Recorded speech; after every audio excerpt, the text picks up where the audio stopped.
Let's go. What is up, everybody? My name is Richard Terrell. I go by Kirby Kid, and you are watching DO Live, a non-daily, semi-daily, sometimes when I get around to it, stream show in which we talk about game design. Believe it or not, we talk about game design every single day. I just don't get around to streaming it all the time because sometimes I'd rather program my own game, which is on the screen right now, on accident. And other times, we just have spontaneous conversations. So if you want to be there, you have to join our Discord. If not, just make do with some of these occasional videos. Topic of the day is something that I found based on a tweet by Joey Pokeaim. Pokeaim is one of my favorite Pokemon battlers, him along with Aaron Cybertron Zhang. Zhang for 2v2, or yeah, VGC style 2v2 battles, and Pokeaim for just about every other battling type under the sun, including UU, OU, Little Cup, Ubers, RU, and a lot of other makeshift style playlists that he plays on Pokemon Showdown. But for today, I saw he retweeted this game called Tim Tim, and let me show you it right now. Let me just figure out how to handle my own stream. There we go, Tim Tim. Tim Tim, massively multiplayer creature collecting adventure, right? So I'm going to play the trailer, and then we're going to be disgusted. I'm just kidding. Jeez. I'm just kidding. Here we go, trailer.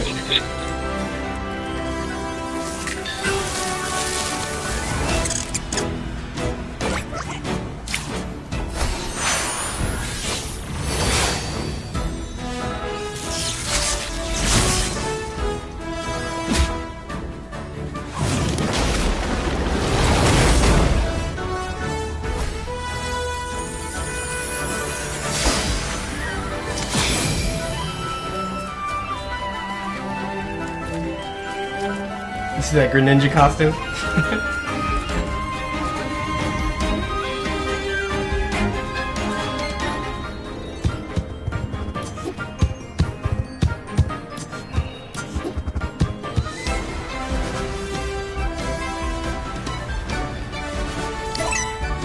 Had that sound effect.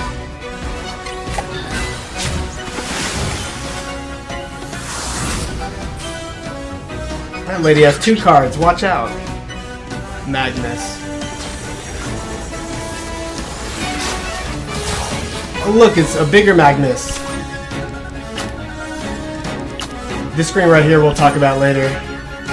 I haven't read anything about this game.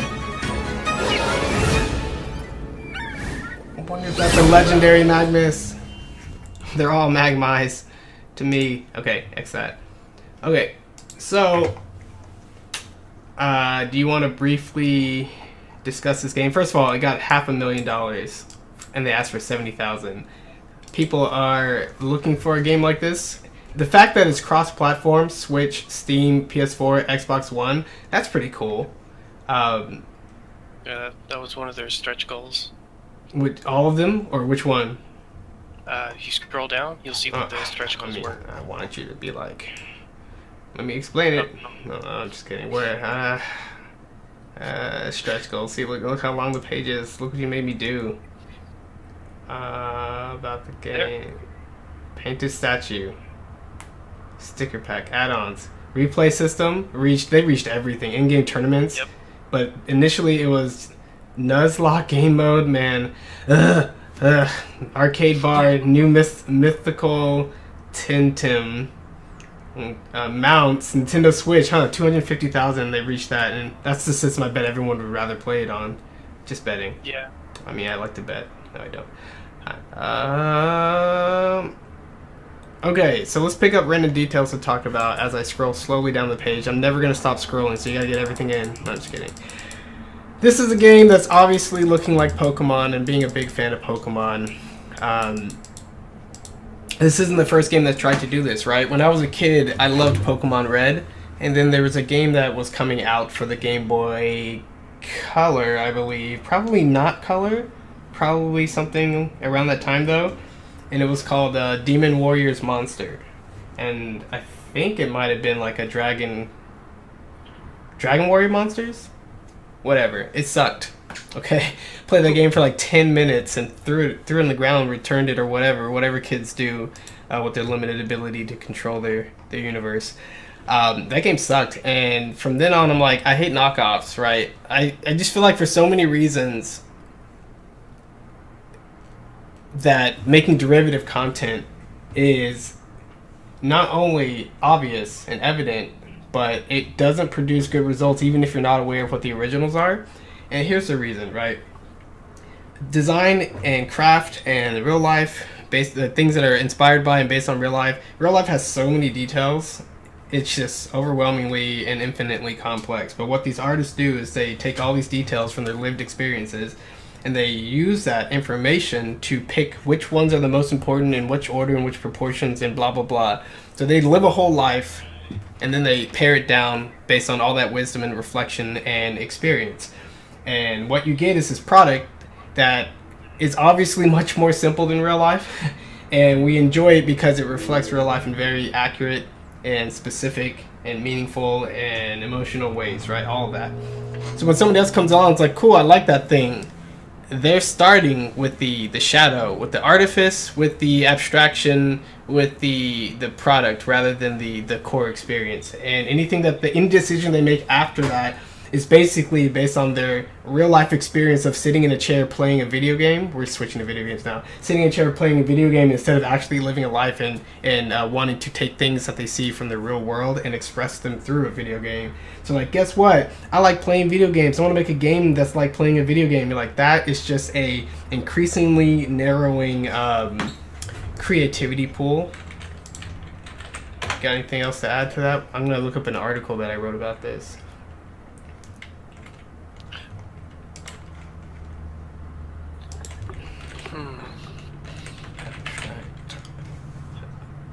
This series right here called Abstract on Abstraction. It's following an article series I wrote called Embrace the Abstraction. And Embrace the Abstraction is all about, you know, getting over yourself in terms of what video games are, how they work, and how art works, right? And it examines the concept of, you know, the willing suspension of disbelief, which is the most important part of that phrase. It's the willing part, and people obviously just copying other people thinking they know what they're talking about just say suspension of disbelief, and then they misappropriate it and say that the game should make them suspend their disbelief, but it's the willing suspension of disbelief that's so impactful and important for art and listening and being a receptive audience. So this article talks a lot about that. It's long, right? It has parts right here called the audience. I'll zoom in. This section called the audience. It has sections for the creator. It has sections for, and I even have Pokemon in here, right? Talking about abstractions. Ooh. But that was that article series. I talk about the second one, Embrace or Abstract on Abstraction, which is like, what happens if you keep taking a thing and then riffing off of it and riffing off of it and twisting it and twisting it. In the middle here is like the original image, and then all these others are combinations and riffs and variations, and you lose fidelity, you lose the subject, you lose a lot every time you sort of take from the original and add a twist to it. And it kind of explains what this image represents more concretely and conceptually, right? How to abstract well, what does it mean to draw from the source, the decay of meaning. And it's a 3-part series that talks all about that. So once again, we have a game here that is doing what so many, I think, inexperienced creators do. And you got a phone call? Is that you? He's got a phone call. He's going to take it while being mute. So we talked about this on the stream before. It was what I consider to be the 3 levels of being a designer, and really only level 3 is the level I consider to be a designer. But the first level is the remixer, right? You see things, you're like, wouldn't it be cool if I just grab some of this and grab some of that and just mix them up somehow? You know, like ordering a snow cone. You're like, I want some red color and I want some purple color because apparently it's all the same flavor, and that really makes my childhood hurt. Knowing that now. But besides that, yeah, just remixing things and saying, wouldn't it be cool if we took X game like Xenoblade and mixed it up with Donkey Kong, the original Donkey Kong? You're like, yeah, it doesn't take much to see things, to like things, to be inspired by things and say, what if? So that's clearly a low level of design, but maybe an important one as you work your way up. I'm not dissing it, I'm just saying, let's just put things in perspective here. The next level is having some experience, having some insight, having some looking out for how pieces that you're trying to fit together work together, and also how small your pieces are. So if you just say like Xenoblade plus Donkey Kong, those are two complete games, and you're just kind of shoving them together. But if you said, let's take the field traversal style of Xenoblade and try to make that openness in a Donkey Kong style obstacle course, like, oh, those are more specific aspects of each, and you can see the more you get specific, the more clear of an idea, and the more precise of an idea I can communicate. You're like, oh, you're really talking about character movement. Oh, you're really talking about characters moving around and avoiding things. Oh, in Xenoblade you avoid enemies or go towards enemies. In Donkey Kong you avoid barrels or go towards power-ups. I'm starting to see the parallels here, and so on and so forth. So the second level is all about recognizing which pieces, and however fine you dig down and drill down, which pieces fit together well and which pieces do not. Seeing problems down the line, being like, wait a minute, we can't do a full Xenoblade style field traversal and have Donkey Kong barrels, because Donkey Kong is a 2D side-scrolling game. It's really easy to see the barrels, and if you had anything rolling along the ground in Xenoblade, it would either be too far off because of the 3D perspective, or, you know, it would be too easy to avoid because you have like top-down maneuverability, right? And you're like, oh, that's a potential problem for getting that idea off the ground. Maybe you could address it one way or another, but that now you're thinking more like a designer, right? Identifying problems instead of just sticking to the what if and wouldn't it be cool if. Now the third layer of design, which is the only layer I think is the real layer we're talking about, and it's a layer that's worth striving for, is solving problems, right? Recognizing that design is more than just the flavor of the snow cone. It's more than just, maybe I shouldn't walk around with this snow cone in the hot day because it's going to melt in my hands, therefore I should eat from the sides instead of the top, like random things like that. It's about solving like fundamental problems that are coming up in your systems, and recognizing that beyond taste, there are just systemic, mathematical, experiential, or design hurdles that you have to get around and watch out for and plan for. Lots of things from, oh, my multiplayer game is extremely unbalanced, therefore, even though everything else seems to be working well together, we add this one weapon that's extremely overpowered, and everyone's using it, and people are complaining. Like, those are things you need to know about, issues that you need to anticipate. But there could be issues potentially with any part of your game and any part that touches any other part, which is like endless possibilities and combinations. So yeah, the mark of a true designer is finding those problems and finding not only solutions, but like elegant solutions, clever solutions, solutions that don't introduce more problems, that kind of a thing. So this article series talks a little bit about that. It goes into detail. You can read it on your own, but we are going back into Tim. The game, obviously, it's just straight up Pokemon, right? And these, one thing that, man, so like, I think we talked about this before. Let me go to another article that I wrote. This is called in a series I did on Pokemon, right? Go back even more. Pokemon. And let's do Formula. Nope, not that one. Pokemon Center, Dream World, Professor's PC. And this one's about battling. I shouldn't have done such clever titles. I can't figure out which one I'm looking for. Pokemon Records. Okay. So people complain a lot about Pokemon generations, and they're like, oh, the first generation's the best, blah, blah, blah. Like, there's some very easy biases that you need to just check yourself on before you start opening your mouth and ranting on the internet. Like, you like things better the more time you spend with them, the more time you spend more time on things that you like better, or you're more curious about. Or you don't realize that your appreciation of something is greatly determined by your understanding of it, and the more complex a thing, the more time you need to learn it, and naturally the more time you spend on something, the more you're going to appreciate it, even if it's not your favorite thing ever, right? So when Pokemon first came out, all we had was the first generation. We played those games as young kids, and we learned a lot about every single Pokemon because really that's all we had. But as soon as you skip a generation or two and you look at the Pokemon, you're not going to have all that learning, knowledge, or exposure to these Pokemon to even understand like what's clever about them, how they were introduced, or anything else. So like obviously judging a book by its cover, you could just look at Pokemon and be like, I don't like this one. You're like, well, yeah, well, who cares? Who cares what you like? Let's open this in another tab.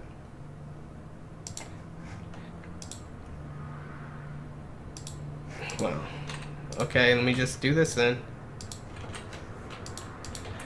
So, people say all the time that they like certain Pokemon, and then they try to complain and try to find some universal design aspect that's missing from other generations that's present in the first because the first so pure or whatever.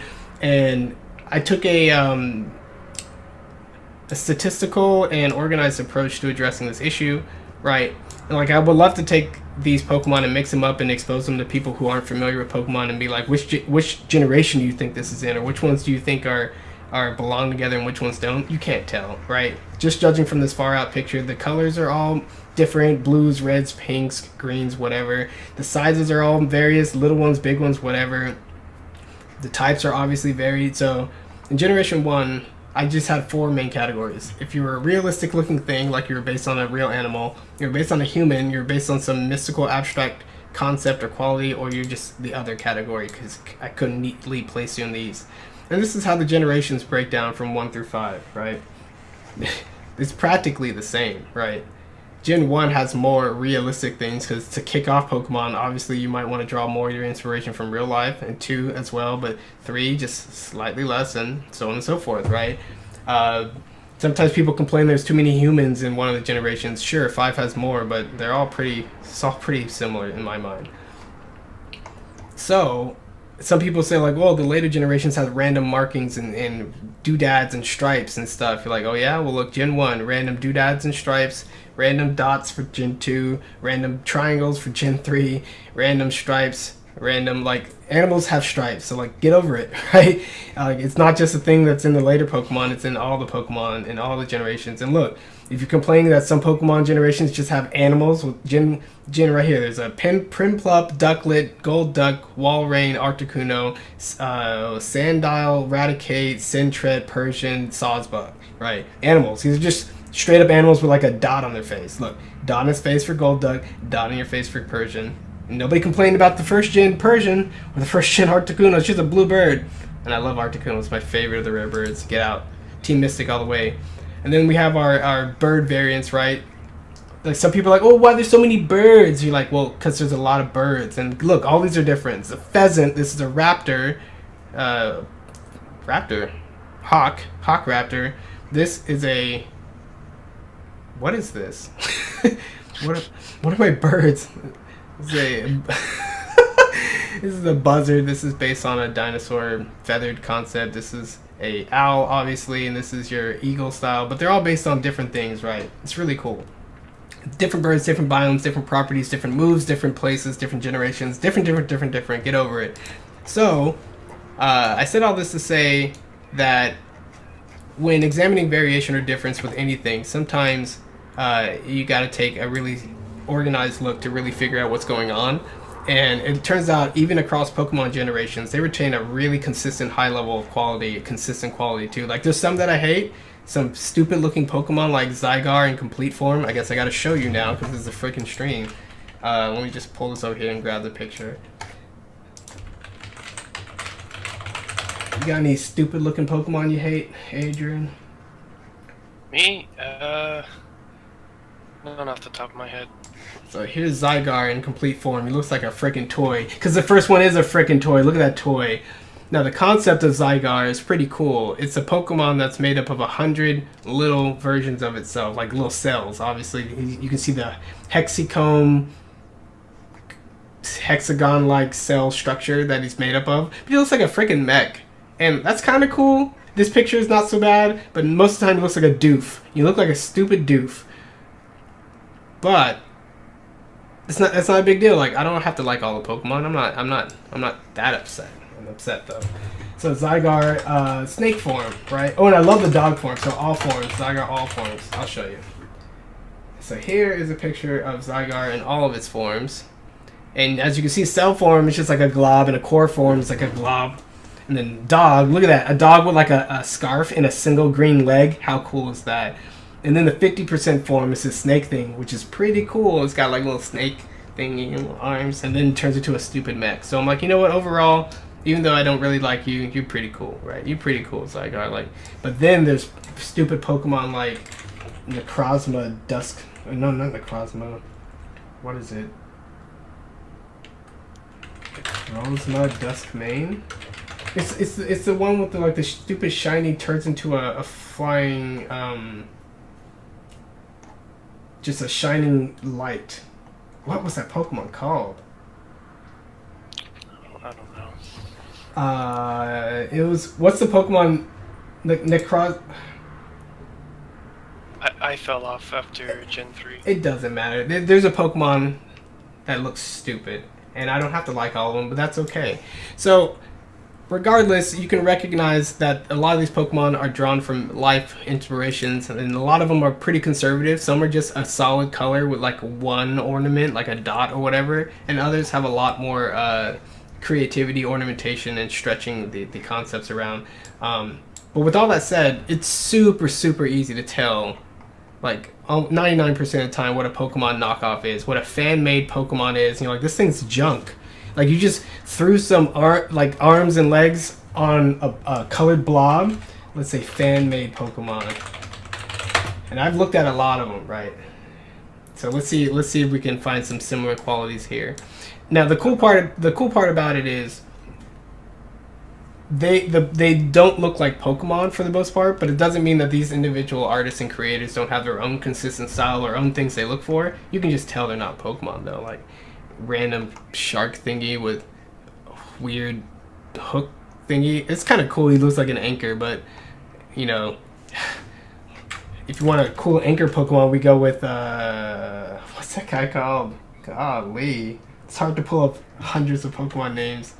Well, anchor Pokemon. We'll just type in anchor Pokemon. There we go. Delmise. Look at that. Now that's an anchor Pokemon. He's a grass ghost. He was from the bottom of the ocean. He's got seaweed all over him, but he's got this like steering wheel, eyeball, compass look going on because he's possessed of a sunken ghost ship. And then he sinks other ships or whatever he does, and he holds on to people with his anchor shot unique ability. Now this is a Pokemon. If you want to do it, look at this. The little shark anchor. No. This has a lot more to do with taking inspiration from the mysteries of the real world and the way the real world works, instead of just taking objects and putting eyeballs on them necessarily. But hey, we'll look at a few more. Like this guy looks like it's hard to pull up these Pokemon names. I have a very clear image, but I can't pull up the name all the time. Golurk. This guy looks like Golurk with an angrier face in the middle. And then sometimes they do this, like, ooh, I'll take a rat and just change the colors and like make it slightly bigger when it evolves. And you're like, and then, this is just an owl.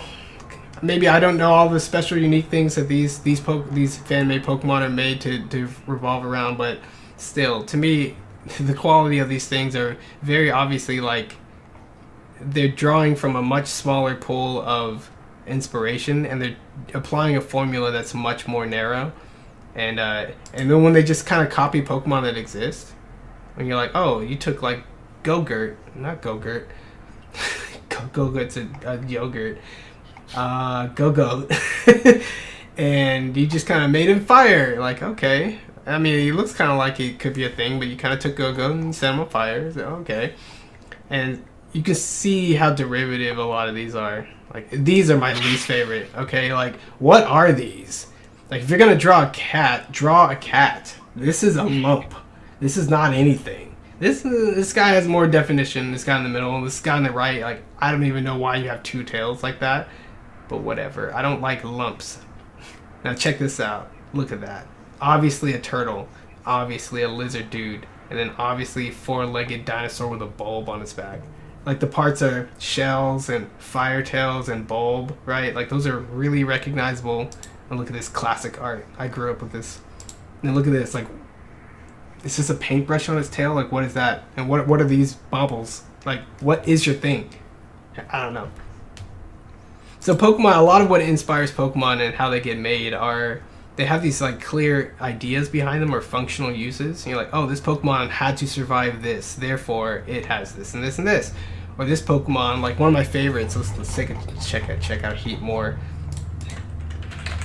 You know what's cool about Heatmore? What? He's cool. That's what's up cool about him. But he's got this I mean, he's an anteater. Oh yeah. And the cool part about him being an anteater is anteaters need to eat ants. And the only ant Pokemon in the entire game is a Pokemon called... Nope. Someone in the Twitch answered your question saying the ice cream Pokemon. Oh, let's talk about Vanilluxe. Okay, hold on. This is a Pokemon called Durant. It doesn't evolve. It's just this ant. He's steel. He's angry. He's fast. He hits hard. He misses often. He's an ant. It's a steel bug Pokemon, and that means that he's really hard to crack with normal attacks, with grass attacks. He quad resists grass. Like, how are you going to stop this thing from eating all your produce? Like, how are we going to stop Durant? First, you get a Heatmore. This is not Heatmore. This is Heatmore. He fire attacks do quad damage, 4 times damage on steel bug types. So this Heatmore eats these ants, and his tongue, the long tongue that anteaters are known for, is this fire wisp. How cool is that? Everything else about him, you know, take it or leave it, but you gotta love the fact that this guy evolved to take out that guy. And a lot of Pokemon are taking real world things, real world phenomena, real world animals. Wow, this is a sweet picture. Good job, whoever. Okay. So let's talk about Vanilluxe, because people like to bring this up, and I'm going to crush their hopes. Vanilluxe. Oh, yeah, isn't there also the garbage Pokemon too? Garbodor, he's cool. Okay, so check out Vanilluxe. People mad. People be mad.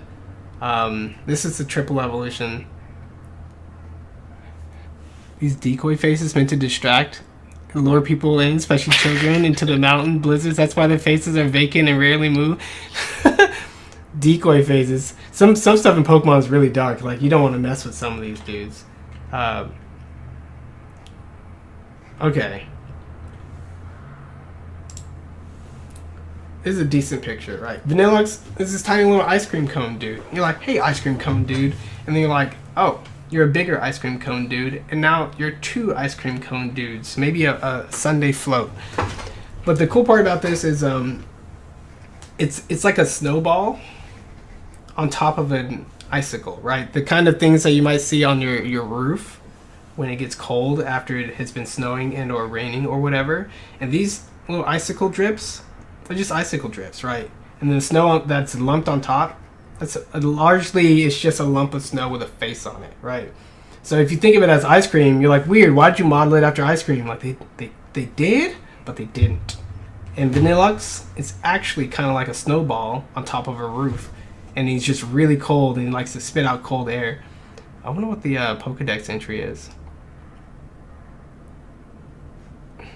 Frigid breath. These things will kill you.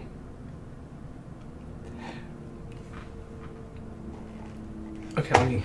You keep your eye on the chat, Adrian. I gotta keep moving. So... Okay. Whether you like Vanilluxe, whether you don't, the consistency in which Vanilluxe is made with all the other Pokemon is still there. Almost every Pokemon in the entire game have eyes. There's only a few that don't. Namely, if you can name one that doesn't have eyes, you can win the prize. Vanilluxe with the handsome faces get me.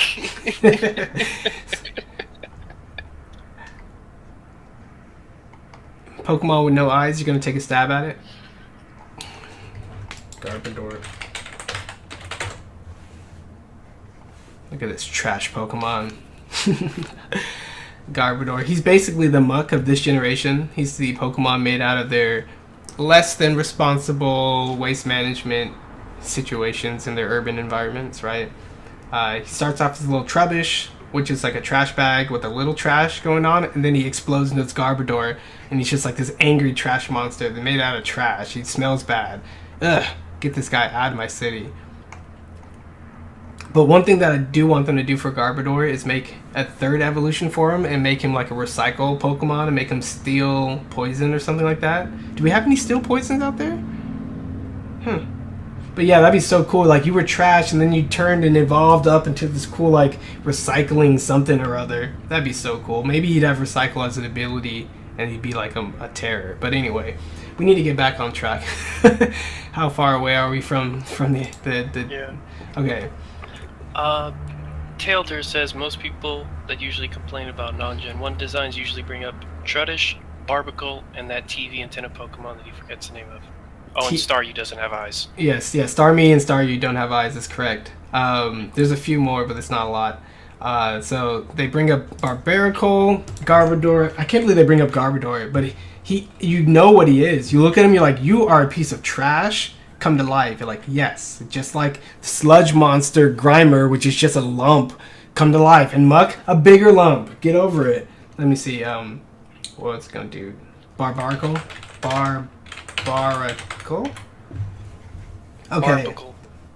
Barbaracle. This guy is so cool.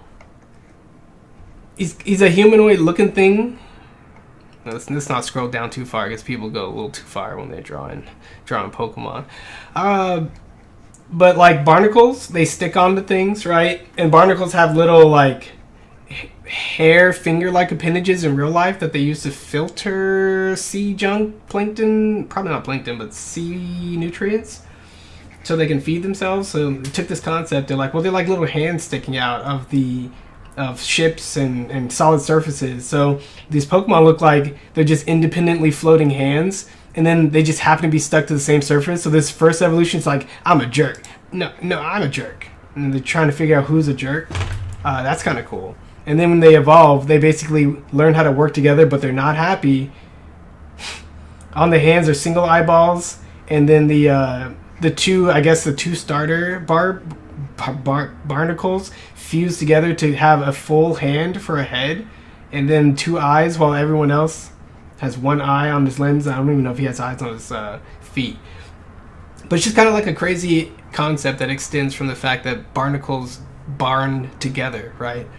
They bond together oddly and on weird angles, and they don't really have a choice once they do it. So this guy's just like a bunch of individual smaller pieces stuck together but working together. It's kind of a neat extension of that concept. He looks goofy, but I don't care. I'll kill him. I got the right Pokemon for the job. I have grass Pokemon, so I'm not worried. I both resist one of his stabs, and I quad him. Plenty of real animals that look goofy too. Yeah, I mean, seriously. And so half the point is, we're not telling you to like him. We're telling you that your reason for liking him is not accurate. So get some accurate reasons, or just keep it simple and be like, I don't like him. And then the answer is always, okay. It's not like anyone loves this dude. Maybe this guy who drew this picture. But, yeah. Going back to Tintin. These guys look like halfway between those Pokemon that I hated, the fan-made Pokemon that I hated, and a real Pokemon. Like, half. They're kind of blobs. They're kind of all look like they're made out of the same sort of just blob and put pieces onto them without sort of reflecting any sort of real-world animal, phenomena, or thing too strongly. And then they just evolve to stand around and do battle with you. And that's my least favorite part about thinking of Pokemon. My favorite part is that they live in the world and their Pokemon Dex entries seem crazy, but a lot of it is actually directly inspired and parallel to things in the real world. And the fact that the creators are like, man, the real world is amazing. And like, let's make this game to highlight that fact. And this is like, these people are saying, man, I love Pokemon. Let's make more blobby things and make them do battle. You know, like, there's not as much potential. Can you scroll up? Yeah, I can scroll up. The names. I just wanted to see the names. Of the elements? Of the Temtems. Oh, okay. It was cut off. Pukey's Skull. The fact that every Pokemon name is like some of the most clever puns you'll ever come across. That's also a plus. Not sure what Pukey is or Scale. Oh, I was gonna bring that up. There was one that was a funny name that was called Pájaro. In this game? Yeah. Which is the Spanish word for bird. Kind of like the Japanese Krabby is called Crab. Wow, I didn't know that. It's just like Kurabu. And you're like, that's just crab in my language. That's pretty cool. Yeah, so not too thrilled about the art style. Not too thrilled about the fact that they're kind of... I mean, so like people say this all the time, like, oh man, the Pokemon battle system's so good. Why don't other people copy it? Why don't other people learn from it? Learning from it is one thing, but building a game that's basically the same thing is a whole different kind of thing, right? I'm not sure which one's harder, but I don't think a lot of people have a lot of success of just... Maybe they have more success emulating or copying. Kind of like that the game for the Switch, which is very Zelda-like. I haven't played it, but maybe it's easier to work within a template and see a model ahead of you and do your twist than it is to extract the lessons and apply them no matter how few you attempt to do it. I don't know. I don't care. This game... And then they have their matchup chart with all their elements. And if you want a cool comparison, let's go back to the Critical Gaming. All right, that article is there, so I'll make a new one so I can put all these links in the video. Let's go to Wrinkle. Wrinkle's in Design Space, right? So I talked about design spaces here and what does it mean to be wrinkly and what does it mean, how does that affect gameplay. I'd use a couple of Pokemon examples, but one here you can just see the at a glance the damage chart is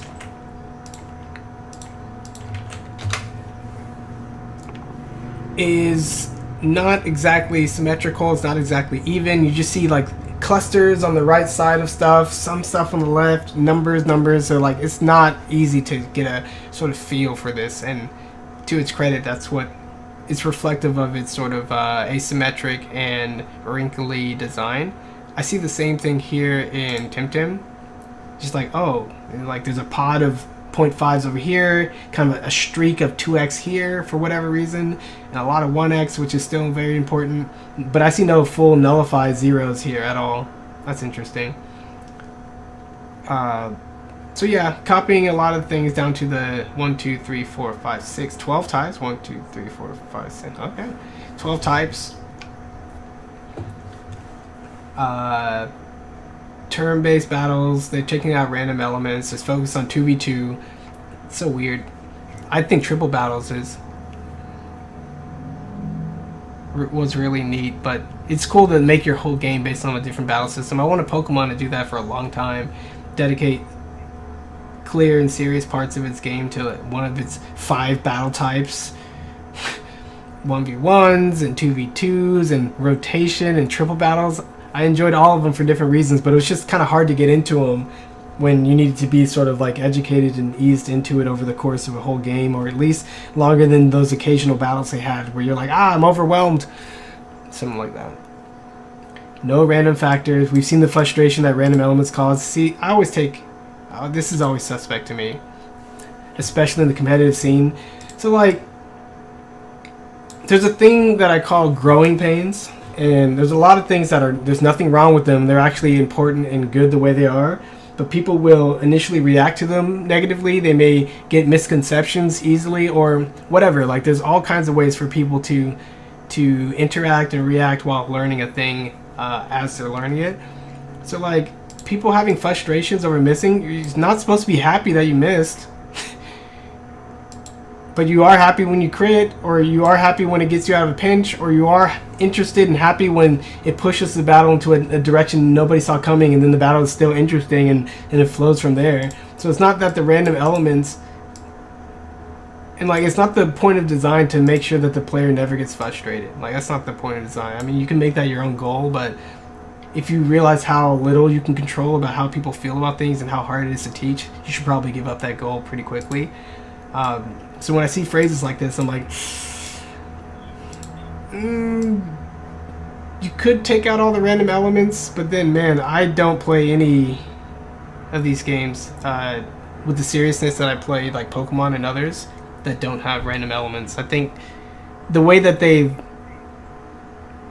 reduced and refined Pokemon battling down to a science and high-level showdown play despite the variance and the rolls for damage and the random factors, man, if you just make it all deterministic, there's gonna be nothing that holds them back, and that probably will flatten your game out a lot more than you think it will. But that's just my prediction there. And then they have breeding, which genetic. Each Tintin will have genetic degradation value that will lower each time the new egg is produced, so you can only breed a specific amount of times. Why? I don't care. There's so many like systems and subsystems that I would either change or not focus on or do away with. So when I hear people trying to tweak certain aspects of a subsystem that has been way sort of overdeveloped over the years and kind of background in my appreciation for a thing, I'm just like, I don't know, shrug. Not much to say about people trying to limit the way people breed. And you could say it was a problem when people got a good breed of Pokemon, just kept making Pokemon and trade them for a lot of stuff, but what, less than 1% of players did that? I don't know.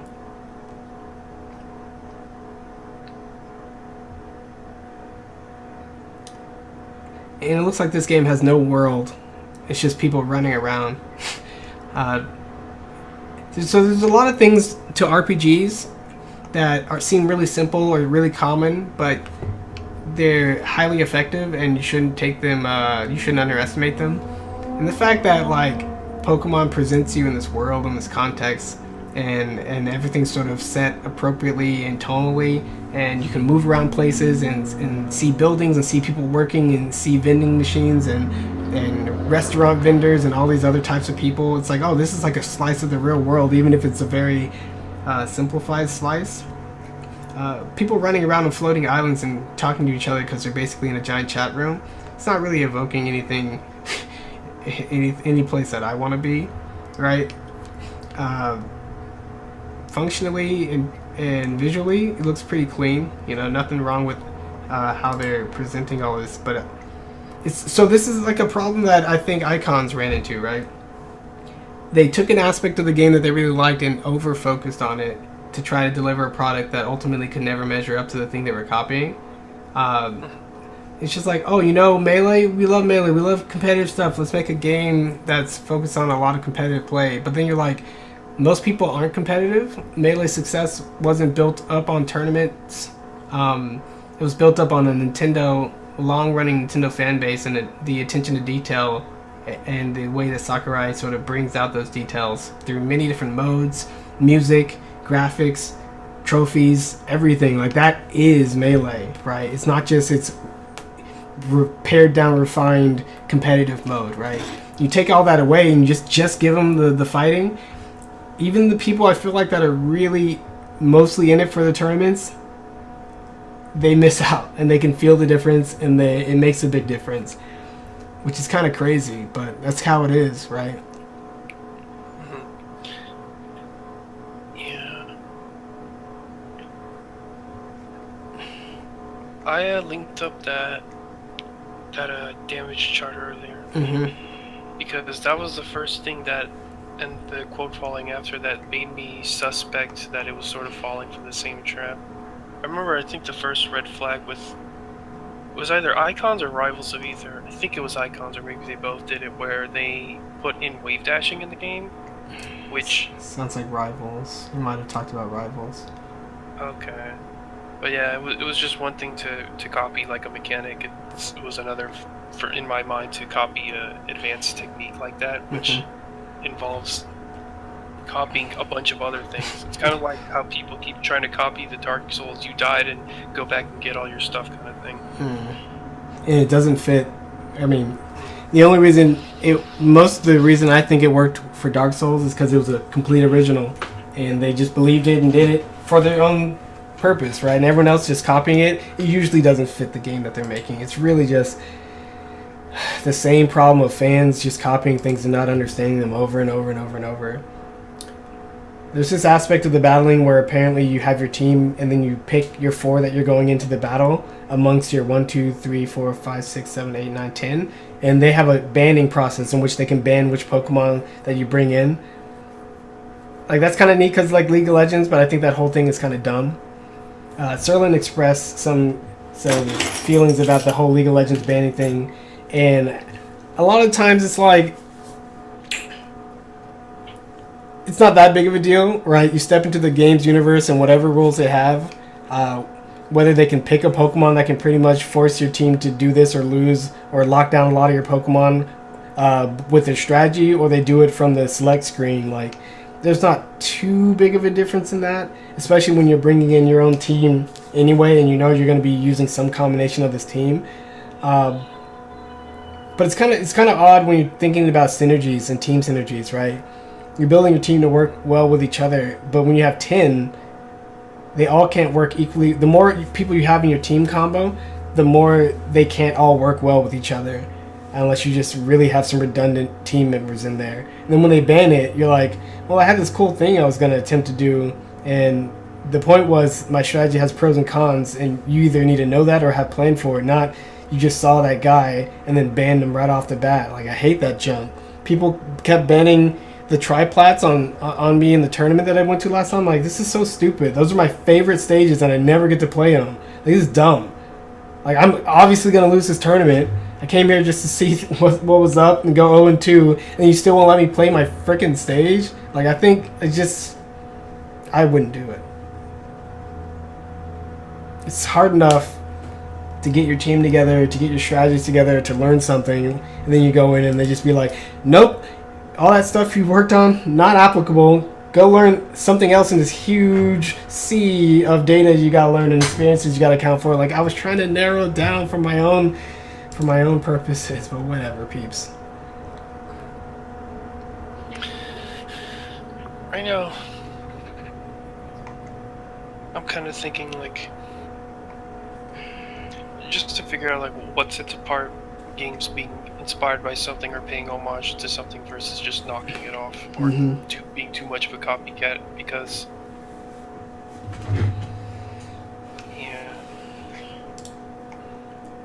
are you trying to get me to trash FLCL Season 2 and 3? Because I will. I'll trash it. Okay, keep going. Oh no, definitely go ahead. No. Just finish it. I'm just looking through their stretch goals and I mean, there's games like have you ever heard of 3D Dot Game Heroes? Yeah. Yeah, like that wasn't a game that I looked at and said, oh, what's this stupid Zelda copycat? It's like, no, it was very obviously a homage to the whole 2D Zeldas, which is why I don't think anyone had a problem with that game, or no one looked at it and said, oh, it's just a copycat. So that's Tim. It reminded me a lot of this game, Dauntless, the Monster Hunter copycat. And the graphics are similar, the colors are similar, the lack of detail in the models compared to the thing they're copying is similar, the floating islands are similar. You're like, okay. Okay. Against their endless hunger stand the slayers. Then they, just like Monster Hunter, you got your weapons and you go out in teams of 4 and you try to take it down. I think Monster Hunter combat is not very good anyway, and this is probably much worse. I watched a little bit of this being played.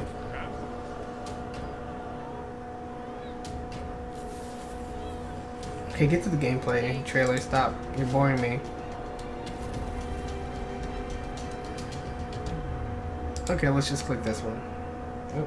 Teodor says, the draft ban phase here is a bit weird because it's limited to the 10 Temtems that each player already picked instead of a bigger and common pool of Temtems. Yeah, I guess you could say League of Legends has 100 plus heroes, and then they're drafting. You're on a team of how many? 5? And between all of you, you can probably cover more ground and stick to your role and play multiple characters in your role and blah blah blah. So maybe that's a little bit more of a cushion for the way League does it, but this seems a little more restricting. I agree. Let's get out of my face, home show. So let's click. This is what the game looks like. Monsters are running around. You do the rolls just like Monster Hunter. You hit them. They stagger just like Monster Hunter. I think you gotta sharpen your weapon. Hopefully, just like Monster Hunter, learn the double tap, whatever. He's talking about techniques and Monster Hunter. just so many games are doing the same thing like this with Souls. You're like, I just copied it and couldn't do it nearly to the level of detail. And what's sad is they can't even improve upon the mechanics, right? Like Souls has bad lots of things, and they don't do a better job than that. Then man, you got to set your target better. Even if you want to be fully inspired by this thing, like learn from it, build on it. Well, that's just kind of the obvious advice. Yeah, this game. Yeah, Shovel Knight is another good example of a game that, you know, took inspiration from a lot of things but still crafted its own identity. And a lot of times to do that, you need to aim in a different direction, take the littlest pieces possible, like Shovel Knight, you know, took some insignificant pieces, like towns are side-scrolling, like Zelda 2, and look, the down pogo is kind of like the Scrooge McDuck, which nobody thought that game was great, but everyone loves that song. And different things like that. Like, yeah, you could take tiny things, sure, and sometimes taking the right tiny thing in the right way has the impact you want without being too much of a distraction for your design or being too much of a drawing too much attention to the original thing you were modeling it off of. Yeah, Shovel Knight's a great example. Yeah, copycats. Yeah. Barbaracle was inspired by Smash Brothers and Street Fighter, but like it's not Smash Brothers or Street Fighter. It just took some like little aspects of it, right? Like the chunkier hits in Street Fighter, the way that the ground game and the fireball game works in Street Fighter, the way that it's a platforming in Smash Brothers, but different, right? Very different. Liliani's Island, or is that what it was called? Something like that. Yeah, that one. I think that's another one that you could probably put in that list. So yeah, go ahead. There's one that can easily fall on either side, or it just sits on the fence, and that's Freedom Planet, but I have to check that one out myself. And I was saying before, I don't think I like any of these copycat style games, even when I haven't played the original. And it's not like I can say like every single one I've snuffed it out and I hate them. Like, who knows? Like, maybe there's one in there. And I don't really count things like Pokemon Puzzle League. That's just like a Pokemon skinning on an existing game made by the same company, so they can basically take their design and make a flavored sequel. Or like Pokemon Picross, that's not a copycat game. That's a sequel, flavored sequel or whatever. I've played some Tetris Attack style games, indie ones, and they're all right, but they usually add a bunch of other crazy things, and the base interactions are never as good. Maybe they have these notable like drawbacks. I played one on the iPhone. It was also junk, but modeling after one of the classic action puzzle games. I'm like, yeah, the tendency is to really be like, I want this, but I want it to fix this aspect, but you just can't. That's the heartbreaking part about design and art. Sometimes you really want to either have been on the team to help them avoid pitfalls, or be on the team that makes a sequel, or be on the team that tries to revamp it for some kind of HD remake, but you're not, and those problems probably won't get fixed. So you can't just make another game that's very close to it, but you just fixes that one aspect and come out on top. I just don't think that's possible. There's always a chance when you're like, to be successful, that's a different thing. Appeal to a different market, wait enough time, and people don't remember the original. There's always factors like that, but we're talking a little differently. Yeah.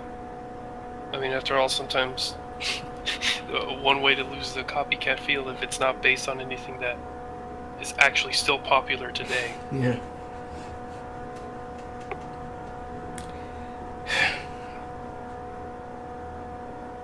Yeah, I guess you could. I didn't play ukulele, so if anyone played it, they can. Those are always strange cases, right? Like, you could say Dark Souls is a Demon Souls copycat, but like, that's the same company. They just couldn't use the IP like they wanted. Yeah. And then you could say ukulele is similar, but not. You could say actually a better game to pick would have been Bloodborne. Well, it's the same company. It's almost the same damn game, even though the setting's completely different. But Yeah. Same company, they can do whatever they want. yeah, So like sometimes I'm like, oh man, Persona 5 could have done these amazing things with this dungeon. It's kind of like what I say about a lot of RPGs.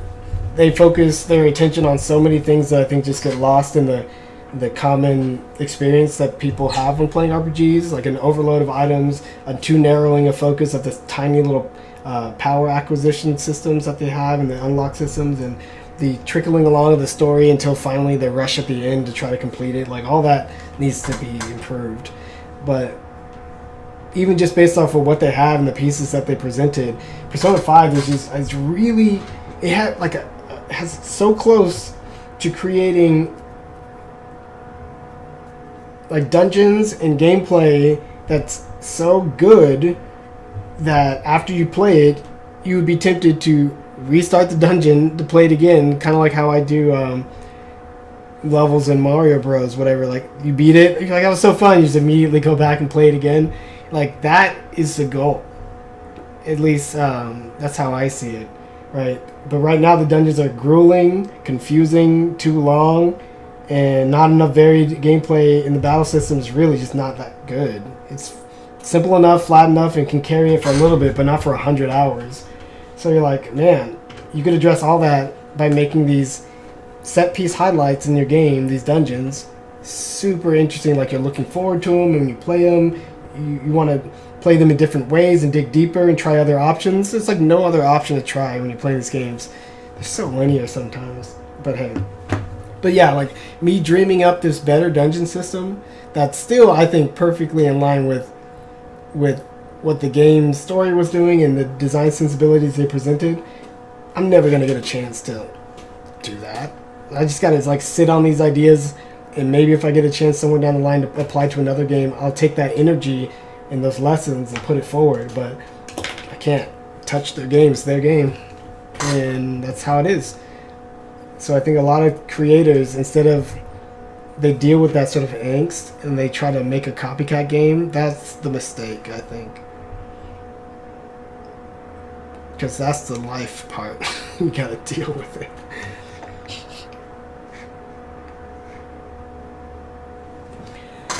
That's all. Tim can still be successful. That's cool. Same thing with Pokemon that I said about Persona 5. The game is bad. Bad, flat, boring, uninspired, or just so basic that it barely scoots by with a passing grade. And they could have made it to where the game is more informative, more playful, more varied, more exciting, all the stuff, without doing too much different than just like presenting the challenges a little differently, changing the NPC text, changing the way that the battles work with the NPCs, and just like little things, right? Still like 98% the same game, just little changes could go a long way. Tilder says, would you say that the ratio of good design versus knockoff is purely based on the amount of effort done to its execution, and not just the way they stand out? A lot of the examples of knockoffs you are bringing up are games that don't quite execute the core design in the way the original games do, probably because the designers don't understand the things they are replicating.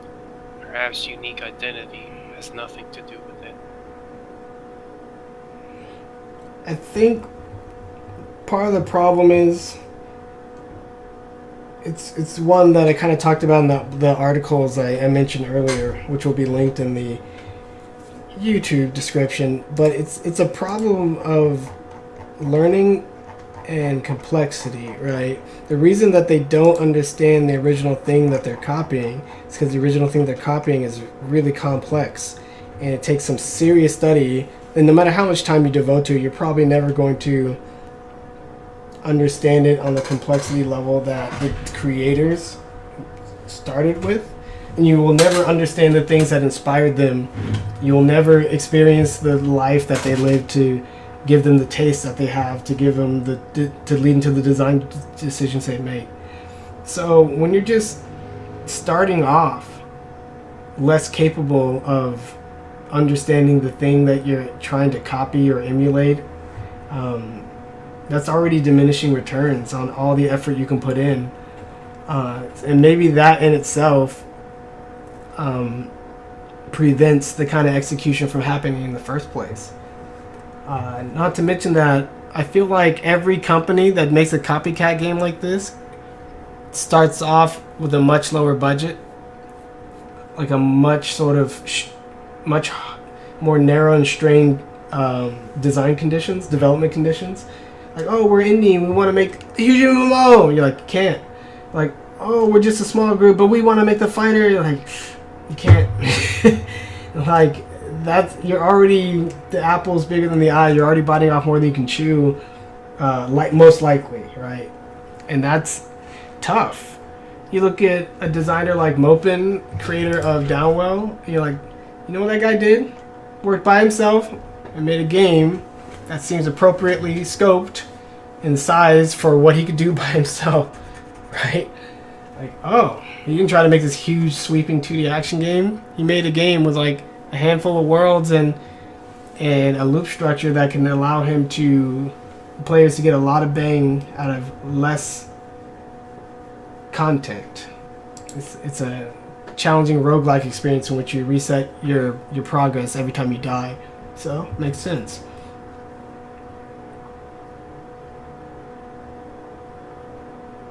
I don't know how big the ukulele team was.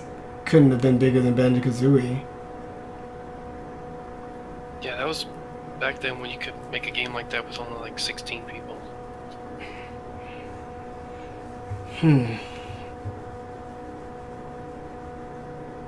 So yeah, like, the fact that people get so excited and feel like they can probably overextend with what they can develop, it's probably because their vision is so narrow in the first place. Like, oh, we can make that, and since it's already here and we can look at it and touch it and play it, it'll be that much easier to reach this point. Maybe they just made it easier for you to overscope. Yeah. Because it's going to be just as hard to get there anyway, but the fact that you think just because the road is paved doesn't mean it's not going to be a long, hard journey, right?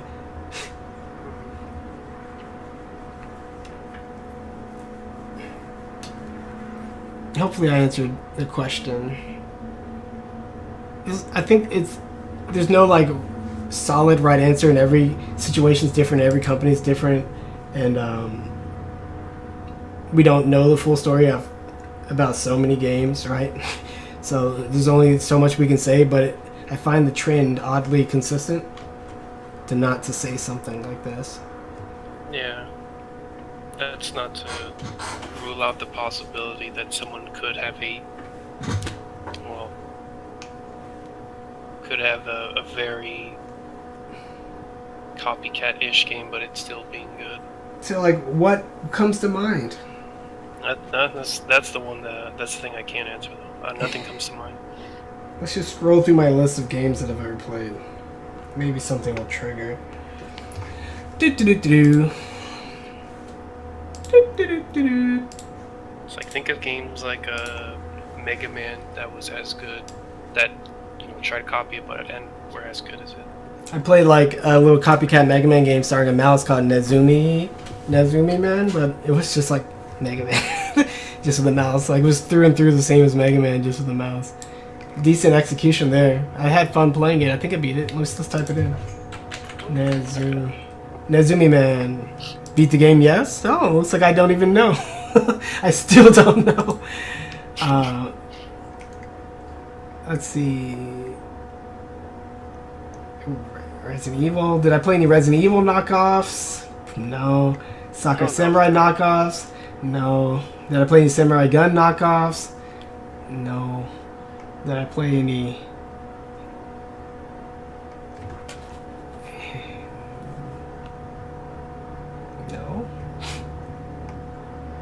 I don't even need to ask on Metroid knockoffs.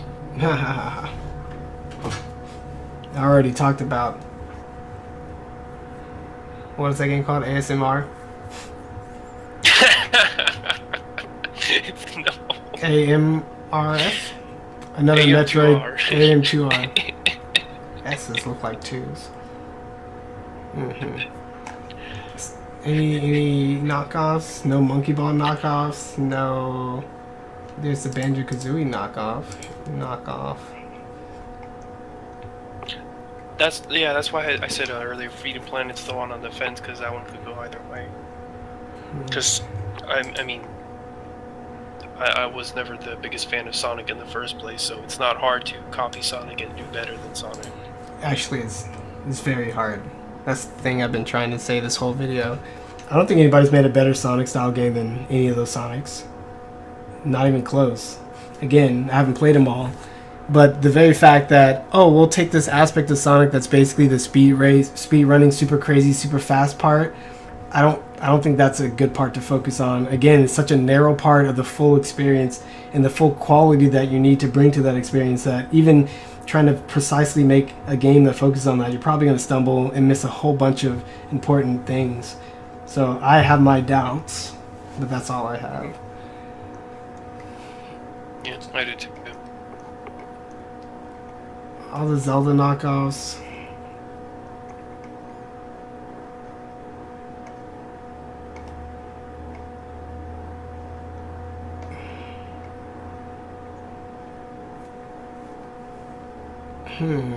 What are some knockoffs of these games? I guess there's a lot of fighting games that I would consider knockoffs. They either take that same sort of anime fighting formula and just slap on other characters and draw other pictures of anime girls and just shove them in their game. And I don't like any of those. I mean, I guess they just, more accurately, they get further and further away from things I like. And if I barely even like the main ones that they're being inspired by, I'll like them less and less when they copy. You mean the ones that are just basically in that crazy Marvel vs. Capcom super long combo style? I don't think they have super long combos so much, but it is in that sort of fast, air dashy, large attacks, flashy sort of hit sparks kind of vein that a lot of them are carved out of. I guess PlayStation Battle Royale All-Stars, wouldn't really call it a knockoff. Kind of.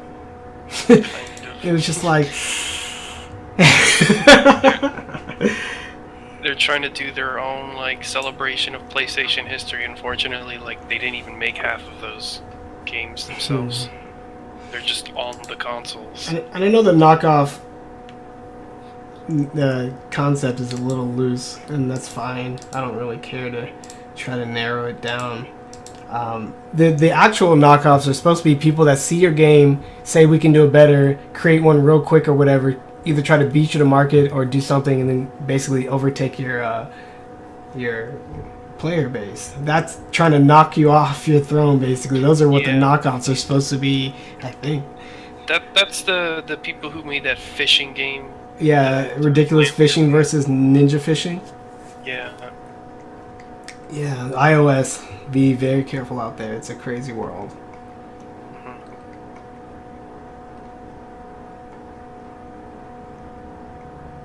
Yeah. The fact that sequels are so strong and so prevalent probably also discourages a lot of people from making knockoffs, because the companies will probably do their own sequels soon enough.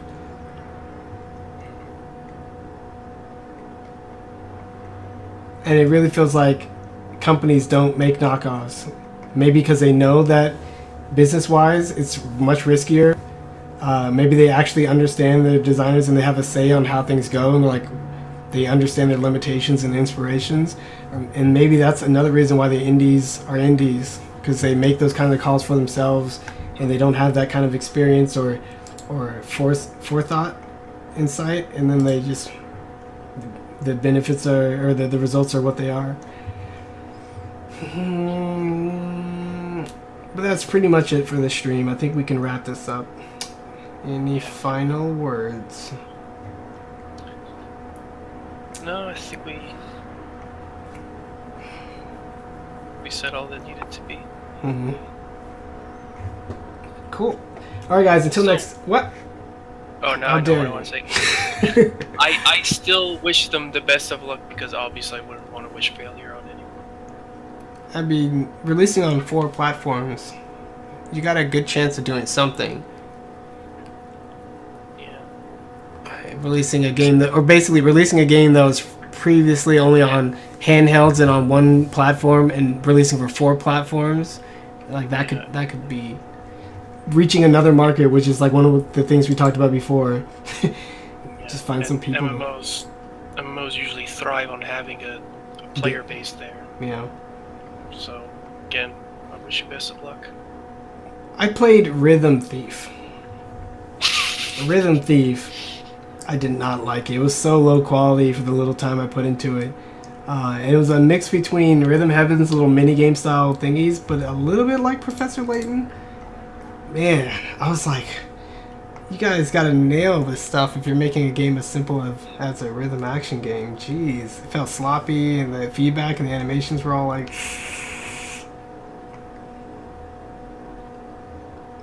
What if?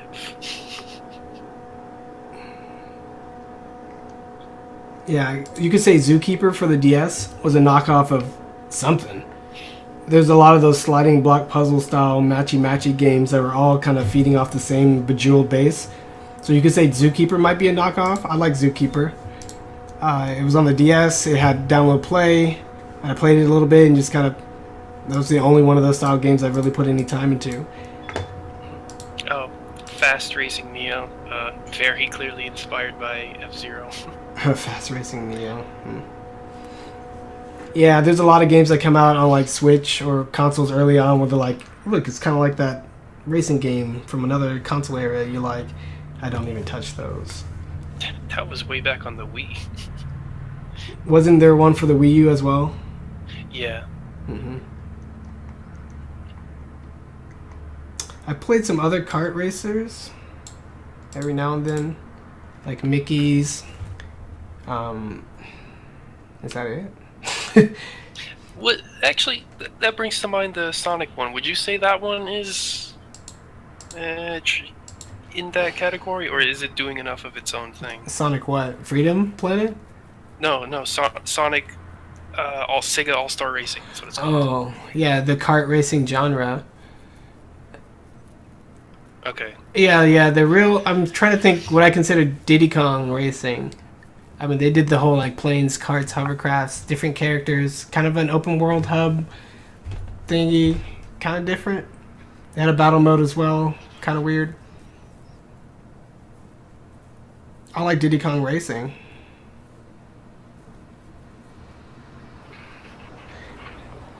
And the popularity of Mario Kart 64 was already, like... I think Mario Kart 64 came out years prior or something, so...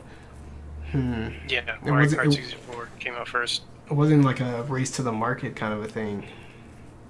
No. I don't know. I felt like... It's like Diddy Kong Racing had a different way to do items when you stack them up. And then the ways you stack up the same color balloons that give you more powerful versions. And the ways those balloons were scattered were depending on plane, kart, hovercraft. And then the ways that you aim... depending on whether your opponents were playing cards, hovercraft. I feel like that alone, that's a very different way to do items. And if the racing base for all these games is the same, like manage your turns, power slide when you can, then what we're really focusing on are some of these other elements, like how they handle their items, what they do about like rubber banding, how many laps, what's their single player progression. Okay. So,